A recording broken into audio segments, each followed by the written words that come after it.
Friends, welcome back to Anshifas kitchen. ഇന്നത്തെ നമ്മളെ recipe എന്ന് പറഞ്ഞാൽ വളരെ ടേസ്റ്റിയായ സിമ്പിളായിട്ട് ഉണ്ടാക്കാൻ പറ്റുന്ന ഒരു ഇറച്ചി വരട്ടിയതാണ്. അപ്പോൾ പല വീട്ടിലുള്ള പ്രശ്നവും ഇറച്ചി വെച്ചാൽ ടേസ്റ്റ് ഉണ്ടാവില്ല, അങ്ങനെയൊക്കെയുള്ള പ്രശ്നം അതൊക്കെ പരിഹരിക്കാൻ വേണ്ടിയിട്ട് ഈസി ആയിട്ട് ഉണ്ടാക്കാൻ പറ്റുന്ന വളരെ ടേസ്റ്റി ആയിട്ട് ഉണ്ടാക്കാൻ പറ്റുന്ന ഒരു ഇറച്ചി വരട്ടിയതാണ്. അപ്പോൾ അതിന് ആവശ്യമുള്ള ഇൻഗ്രീഡിയൻസ് എന്തൊക്കെയാണ് നമുക്ക് നോക്കാം.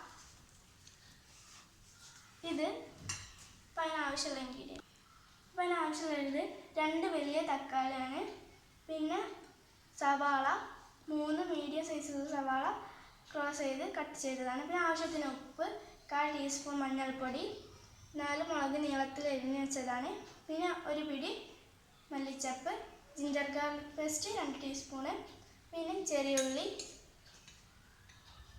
പിന്നെ മല്ലിപ്പൊടി മുളക് പൊടിയാണ്. അപ്പോൾ ഒരു പാത്രം കുറവായതുകൊണ്ട് രണ്ടും ഞാൻ ഒരു പാത്രത്തിലേക്ക് ഇട്ടതാണ്. ഇത് 2 ടീസ്പൂൺ മതി. പിന്നെ നിങ്ങളുടെ ഫ്ലേവറിനനുസരിച്ചുള്ള തേങ്ങാക്കൊത്ത്, പിന്നെ വലിയ ജീരകമാണ് എടുത്തിട്ടുള്ളത്, ഇതും ഒരു 2 ടീസ്പൂൺ മതി. പിന്നെ ഒരു 4 ഉള്ളി,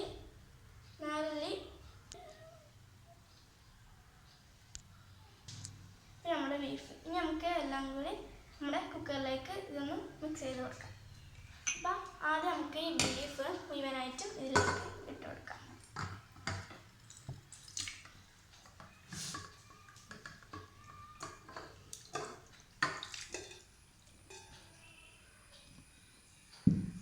പിന്നെ നമ്മുടെ തക്കാളിയും ഇത് ഞാൻ മുഴുവനായിട്ട് ഇട്ട് കൊടുക്കുന്നുണ്ട്. സവാള,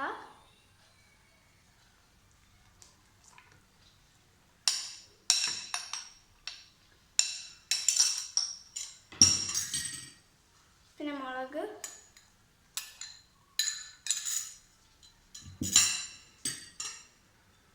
ഇനി 1/4 ടീസ്പൂൺ മഞ്ഞൾപ്പൊടി,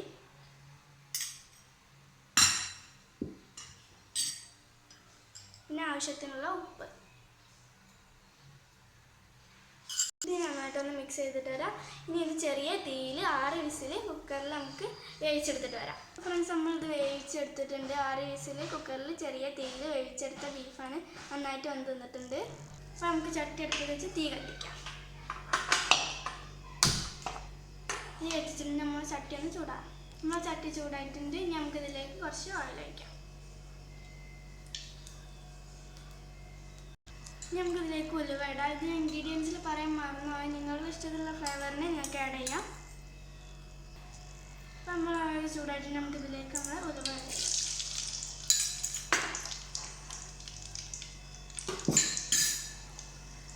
ഇനി നമുക്ക് തേങ്ങാക്കൊത്ത്,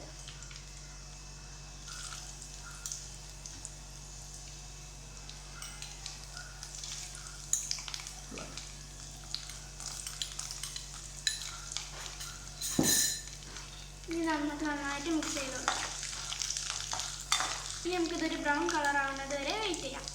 അപ്പോൾ ഇത് നല്ല ബ്രൗൺ കളർ ആയിട്ടുണ്ട്. ഇതിലേക്ക് നമുക്ക് ജിഞ്ചർ ഗാർലിക് പേസ്റ്റ് ആഡ് ചെയ്ത് കൊടുക്കാം.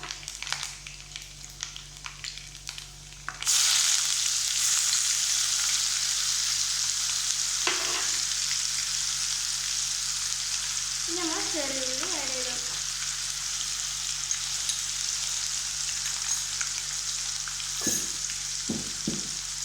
ജീരകം,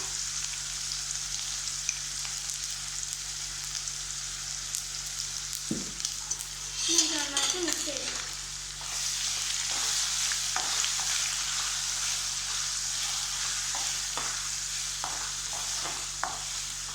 അപ്പോൾ നമ്മൾ വഴണ്ടി വന്നിട്ടുണ്ട്. ഇതിലേക്ക് നമ്മുടെ മുളക് പൊടിയും മല്ലിപ്പൊടിയും ആഡ് ചെയ്ത് കൊടുക്കാം. നിങ്ങളുടെ വീട്ടിൽ ഇറച്ചി മസാല ഉണ്ടെങ്കിൽ ഇതേമാതിരി എണ്ണയിൽ നല്ല ഇതാക്കിയാൽ മതി. നമുക്ക് നന്നായിട്ടൊന്ന് മിക്സ് ചെയ്ത് കൊടുക്കാം.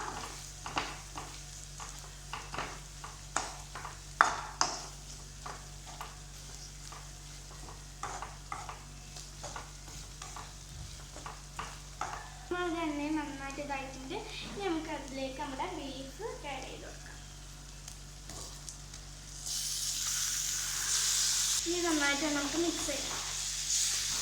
നമ്മൾ ബീഫിൻ്റെ മസാലയൊക്കെ നന്നായിട്ട് പിടിക്കാൻ വേണ്ടിയിട്ട് ഇതിലേക്ക് 1 കപ്പ് വെള്ളം ഞാൻ എടുത്തിട്ടുണ്ട്. നമുക്ക് ഇതിലേക്ക് 1 കപ്പ് വെള്ളം ഒഴിച്ച് കൊടുക്കാം. മസാലയൊക്കെ നല്ലോണം ഇതിൽ പിടിക്കാൻ വേണ്ടിയിട്ട് നമുക്കിതൊന്ന് വേവിച്ചെടുക്കാം.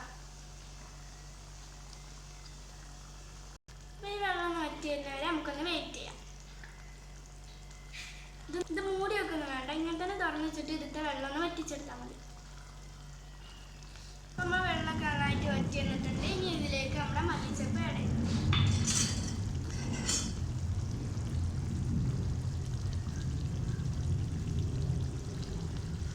ഇനി കറിവേപ്പില. നന്നായിട്ട് നമുക്കൊന്ന് മിക്സ് ചെയ്തെടുക്കാം. അപ്പോൾ നമ്മുടെ ഡിഷ് നല്ല റെഡി ആയിട്ട് വന്നിട്ടുണ്ട്. ഇനി നമുക്ക് ഗ്യാസ് ഓഫ് ചെയ്യാം. ഇനി നമുക്ക് ഇതൊന്ന് സേവ് ചെയ്തെടുക്കാം. ഞാൻ ചപ്പാത്തിയിലേക്കാണ് സേവ് ചെയ്യുന്നത്.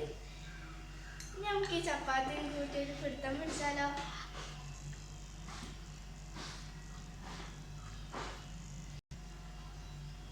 അപ്പോൾ ഞാൻ കഴിക്കാൻ മുമ്പ് ഒരു കാര്യമാണ്, ഞങ്ങളുടെ ചാനൽ ഇഷ്ടപ്പെട്ടെങ്കിൽ ലൈക്ക് ചെയ്യുക, സബ്സ്ക്രൈബ് ചെയ്തെടുക്കുക, കുഞ്ഞും ബെല്ലൈക്കൺ പ്രസ് ചെയ്തെടുക്കുക, ഷെയർ ചെയ്യുക. എന്നിട്ട് ശേഷം ഞങ്ങളെ നല്ല പ്രോത്സാഹിപ്പിക്കണം. അസ്സലാമു അലൈക്കും. അടുത്ത വീഡിയോ വരുന്നവരെ ബൈ ബൈ.